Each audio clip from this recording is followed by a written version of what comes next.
On jarama dey hande kadi en ɓeydita e ɗo jande men nden fii kuuginal ngal.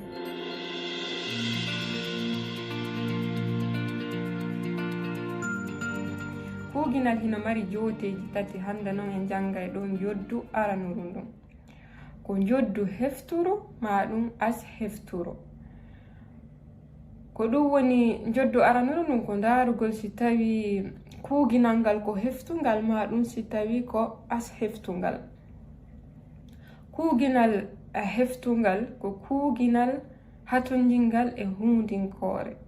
Kuuginal as heftungal non ko kuuginal ngal hatonjina e hundinkore. Fiyen faamu moƴƴa en ƴettay mise ɗiɗi.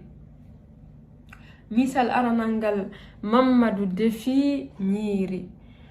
Mamadou on ko mbaɗo ngon, defi on ko kuuginal ngal, ñiiri ndin ko hundinkore nden. Ɗo en andi ko honɗum woni hundinkore ko si en landike ko honɗum kuuginal ngal waɗi ko jaabiɗen ɗo wo haray ko ɗum woni hundinkore nden.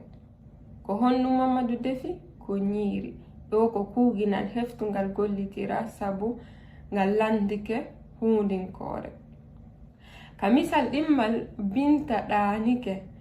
Binta ko mbaɗo ngon, ɗaanike ko kuuginal ngal, kono ɗo ko kuuginal as heftungal sabu ngal landaki hundinkore.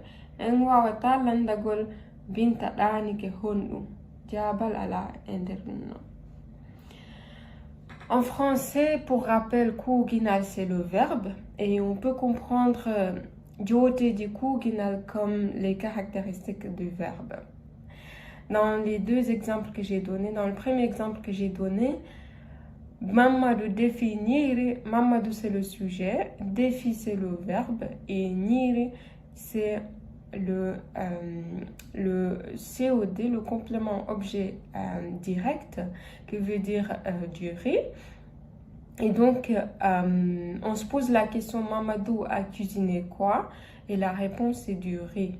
Et donc, on peut, la traduction de, la signification de hundinkore, c'est bien un complément d'objet direct. Et dans le deuxième exemple, Binta ɗaanike, Binta s'est endormie, il n'y a pas de COD, donc il s'agit d'un kuuginal as heftungal, c'est-à-dire dépourvu de COD, de complément d'objet direct.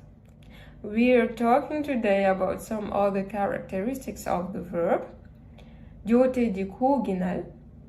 As we've already learned, kuuginal is the verb, and here we can translate hundinkore as the direct object in the sentence.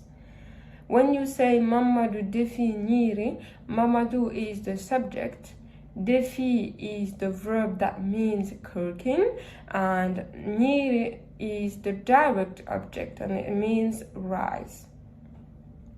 In this sentence, we've used a kuuginal heftungal because there is a direct object, and in the other hand, in the sentence Binta ɗaanike, we've used a kuuginal as heftungal because there is no direct object in the whole sentence.